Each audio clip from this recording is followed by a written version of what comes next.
Coucou tout le monde, j'espère que vous allez tous et toutes très bien comme vous avez vu dans le titre. Aujourd'hui on se retrouve puisqu'on va faire ensemble ma palle pour le mois de juillet.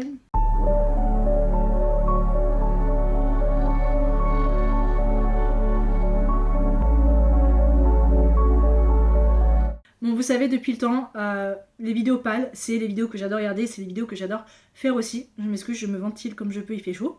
Et j'admets que le mois dernier, j'ai quand même visé la barre assez haute avec 10 romans. Sachant que c'était le mois de juin, il fait chaud, il fait encore très chaud. Je crois que je sais pas, mais je pense que je suis peut-être en train de briller à la caméra. C'est possible, ça doit être la transpiration. Il fait chaud, j'ai une grosse panne de lecture. En vrai, ça a été ce que j'ai lu. Sur 10 romans, j'en ai lu 5, donc en vrai, j'ai lu la moitié. Mais ça m'a pas forcément satisfait. Et c'était pas forcément, je sais pas, j'étais pas dans un mood de lecture en vrai. J'étais pas dans un gros mood de quoi que ce soit. Donc c'est assez compliqué. Mais en vrai, je pense, à l'heure, enfin, au moment où vous allez filmer cette vidéo, on est la première semaine de juillet, ce qui fait que c'est ma dernière semaine de travail. Ce qui fait que la semaine prochaine, je suis en vacances et je reprends pas le travail en le 1er septembre. Et en général, juillet, août, c'est les 2 mois où j'en profite un max pour descendre ma palle physique, ma palle numérique, lire les gros pavés que j'ai dans les livres, où je descends aussi un max ma watchlist de films et de séries. Et là, je veux essayer de remettre la barre haute et faire 10 romans. Sachant que je sais que j'aurai le temps parce que je vais pas me lever tôt, je vais pas faire des allers-retours à droite à gauche pour le travail. Je vais vraiment pouvoir prendre le temps de lire pour me faire plaisir moi-même. Et c'est ce que je vais faire. Donc, sur 10 romans, j'en ai 2 que j'ai déjà choisis. Et ils sont juste là.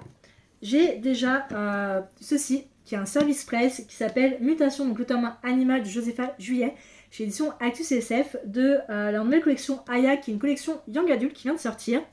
Je suis partenaire cette année avec les éditions Actus SF, ce qui est vraiment incroyable pour moi, j'en reviens presque pas. Et on avait le choix entre 3 sorties pour le mois de juin-juillet. Et moi j'ai choisi celle-ci qui est sortie le 27 juin. Je vais vous lire le résumé, après je vous dirai pourquoi j'ai choisi. Quand le destin du monde repose sur une seule personne. Dans un monde post-apocalyptique, sous un régime inflexible et absolu, la faune et la flore ont totalement disparu. Les habitants n'ont plus qu'un seul lien avec la nature, leur totem, des animaux génétiquement implantés en eux qui peuvent influencer directement sur leur caractère et leurs capacités. Si pour la plupart ces mutations sont bénignes, d'autres se transforment en véritables bêtes, parfois incontrôlables et sont traquées sans pitié par le gouvernement. Claire cache un lourd secret, elle est une mutation. En plus de son totem, elle possède le rare pouvoir de discerner ceux des autres, un nom qu'elle doit dissimuler à tout prix. C'est alors qu'elle croise la route d'une mutation qui pourrait bien tout changer. Entre pouvoir et rébellion, Claire devra choisir si elle est prête à briser les chaînes du système. J'ai choisi ce roman parce que ça me fait beaucoup penser à cette vibe très 2010-2015 dystopie. Hunger Games, Labyrinthe, tout ça. En plus, ça a l'air de se passer à Paris, la Tour Eiffel, et j'aime beaucoup l'objet livre, j'aime beaucoup l'effet un peu glacé qu'il y a là. Et en vrai, c'est un roman, 400 pages, c'est du français, c'est du young adulte. Je m'attends pas à quelque chose de fifou exceptionnel, mais je m'attends quand même à passer un bon moment et à me rappeler, des périodes dystopie, c'était quelque chose quand même. Donc en vrai, à voir ce que ça donne. Donc c'est tout un tome 1 au prix de 21,90 €. Le tome 2 sort l'année prochaine. Donc en vrai, j'avais le temps de le lire, mais j'aime pas en fait faire trop patienter. En gros, les services presse, parce que dans ma tête, si je me dis, mais ils attendent ça que de moi, donc en fait, si ça se trouve, ils vont pas m'envoyer de message et ils vont me dire qu'il faut que je fasse. Je vais mettre à psychoter. Donc vu que j'ai reçu le mois dernier, que j'avais déjà une palle assez remplie, je me suis dit je vais rajouter pour le mois prochain, donc pour ce mois-ci. Donc ça c'est le premier roman qui rejoint ma palle. Et le deuxième, ça c'est la faute de Gwen si j'ai décidé de le sortir. C'est Manuela Parks The Long Way Home de Jessa Hastings chez l'édition Orion. Je le sors enfin, ça y est. Juillet-août, c'est les meilleurs mois pour lire Manuela Parks. Tu es posé, t'es chez toi, t'as un gros pavé, faut que tu sois émotionnellement et psychologiquement prêt à avoir ton cœur détruit, tes émotions, passer par toutes les émotions. Et j'ai décidé de le lire, ça y est, merci Gwen. Gwen de la chaîne Gwen Reads a décidé de lire aussi Manuela Parks le 3e tome, parce qu'elle a sorti du tome 5 apparemment Into the Dark en français en août-septembre je crois. Et c'est vrai que moi aussi il faut que je lise. Surtout moi je vais le terminer parce qu'il y a The Condition of Will qui est son dernier roman qui est sorti, dans la couverture je trouve juste magnifique. Et il y a des mentions de Manuela Parks. Et je peux pas le lire parce que je peux pas terminer Manuela Parks. Donc voilà, il faut que je fasse un choix. Mais je suis très contente, je vais pouvoir enfin avancer cette saga, ce qui peut être assez cool, parce qu'en vrai 3 sur 5 c'est pas trop mal. Donc celui-ci et Mutation sont les 2 romans qui rejoignent ma palle, ce qui fait qu'on a 8 papiers à tirer. Et j'aimerais faire, j'ai oublié de rajouter celui-là dans ma palle. Comme on peut voir, il y a plein de nouveaux romans qui ont rajouté ma palle. J'en ai 1, 2, 3, 4, 5, 6 et 7 avec un nouveau manga. Cette nouveauté, sachant que j'aimerais changer ce fois-ci la façon dont on tire les papiers.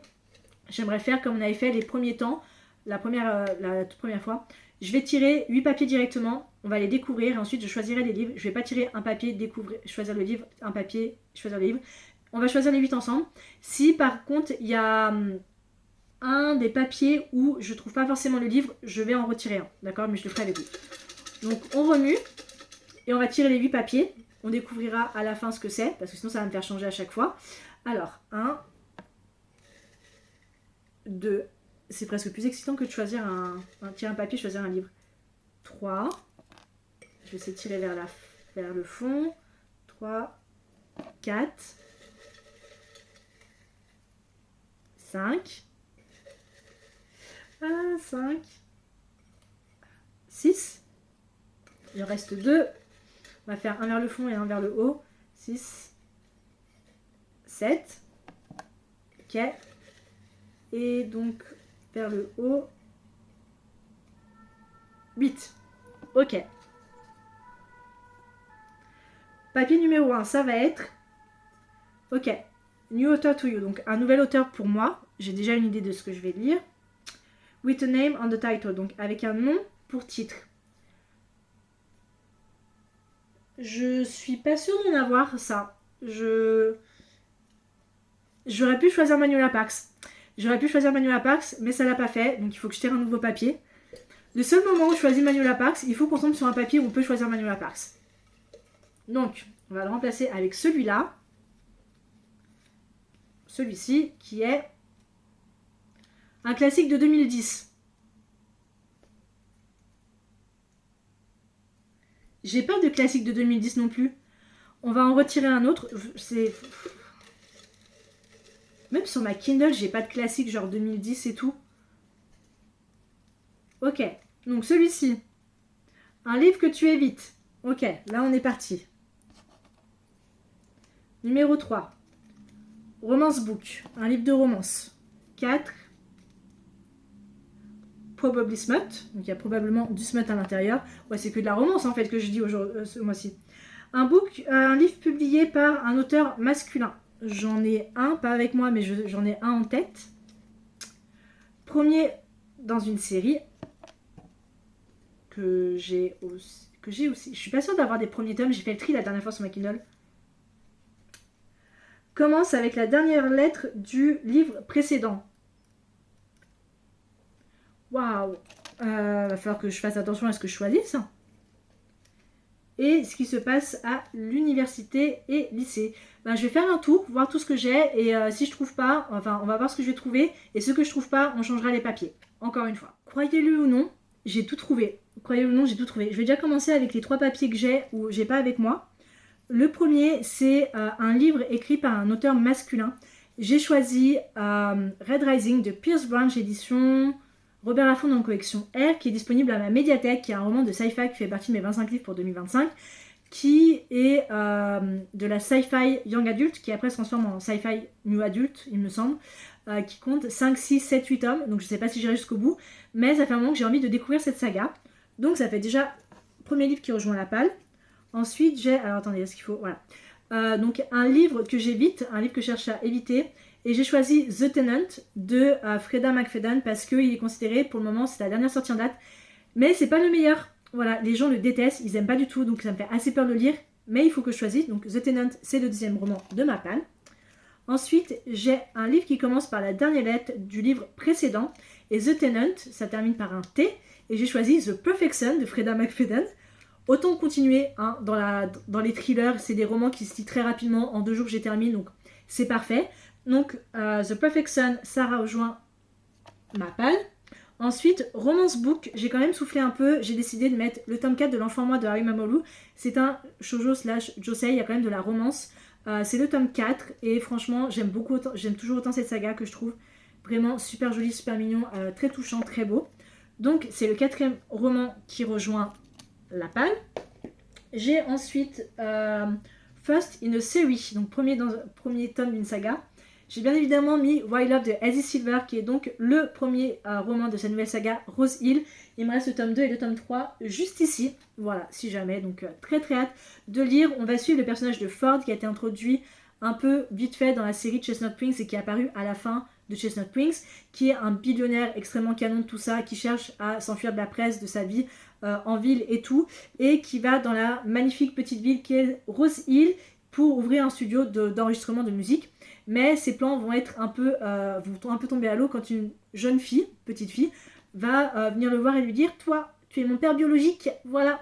Et on va suivre aussi Rosie qui revient dans la ville telle une tornade et qui va se retrouver être la babysitter pour Farm.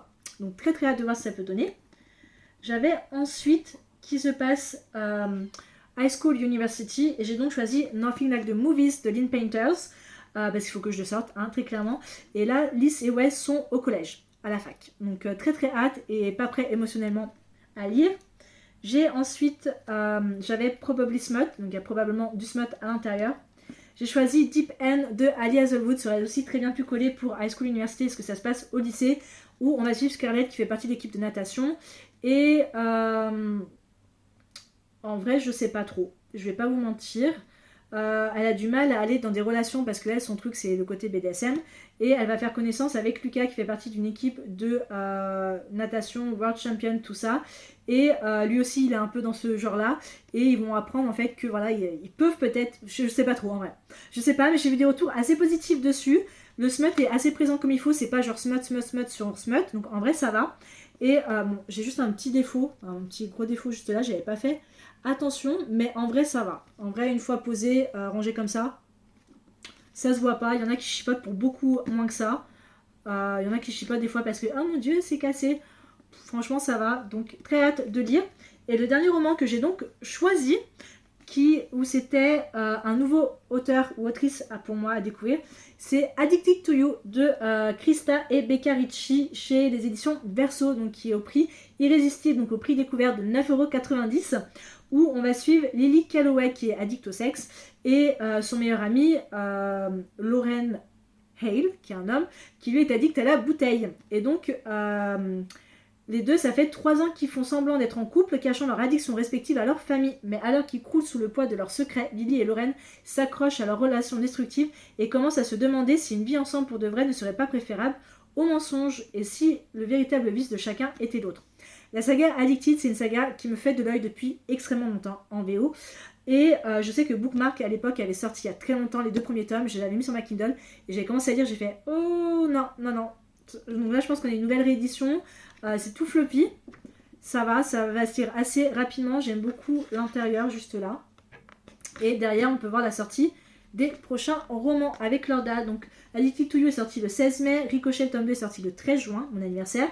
Ensuite on a Addicted Fauna en juillet, Kiss the Sky en octobre, Hot House Flower en novembre, 28 novembre. Ensuite Thrive le janvier 2026, Addicted to After All en avril, Fuel the Fire en mai, Long Way Down en juin et Some Kind of Perfect en août, sachant qu'ils font le spin-off Calloway Sister. Donc à voir ce que ça peut donner. Donc en vrai, voilà, c'est cool. Donc si on fait le point un peu sur ma palle qui est assez lourde, j'ai Red Rising de Pierce Brown qu'il faut que je lise ce mois-ci, The Tenant et The Perfect Son de Freda McFadden, le 4e tome de L'Enfant en moi de Aoi Mamoru, Deep End de Ali Hazelwood, Wild Love de Elsie Silver, Addicted to You de Krista et Becca Ricci, Nothing Like the Movies de Lynn Painters, Mutation le tome 1 Animal de Josepha Juillet, et enfin il me reste Manuela Parks The Long Way Home. Je vais attendre mi-août celui-ci pour mi-juillet pour le lire et essayer de descendre quand même un max les livres que j'ai. Donc ce qui me fait quand même pas mal de livres. En vrai c'est assez cool parce que je vais pas vous mentir, ça fait 8 fois, je crois que ça fait 2h30 que je suis là-dessus pour essayer de filmer cette vidéo et j'ai jamais été très contente du satisfaite de ce que je voulais faire. Mais là ça a été, donc je pense que pour les mois qui viennent, on va faire ça, on va tirer les buts papier et après on choisira ensemble les lectures directement parce que ça me fait prendre moins de tête. Ça me fait prendre moins la tête comme ça. Dans tous les cas, j'espère que la vidéo vous a plu. Je m'excuse pour mon manque d'absence les mois précédents. Enfin, juin, je vais essayer là pendant les vacances de publier plus de vidéos. Je pense que la semaine prochaine, il y aura le Midday Book Freak Tag. Je sais qu'il y en a beaucoup qui l'ont fait en juin. J'avais prévu de le faire, mais je me suis dit je vais attendre vraiment en juin pour pouvoir le faire et vraiment classer les questions en fonction, enfin les réponses en fonction des questions qu'il y a. Donc ouais, je pense que la semaine prochaine ce sera ça, et j'ai aussi mon bilan lecture et j'ai d'autres vidéos qui sont prévues. Je vais essayer de filmer un petit peu plus pendant les vacances. Donc dans tous les cas, j'espère que la vidéo vous a plu, je vous retrouve la prochaine fois pour une prochaine vidéo. Ciao.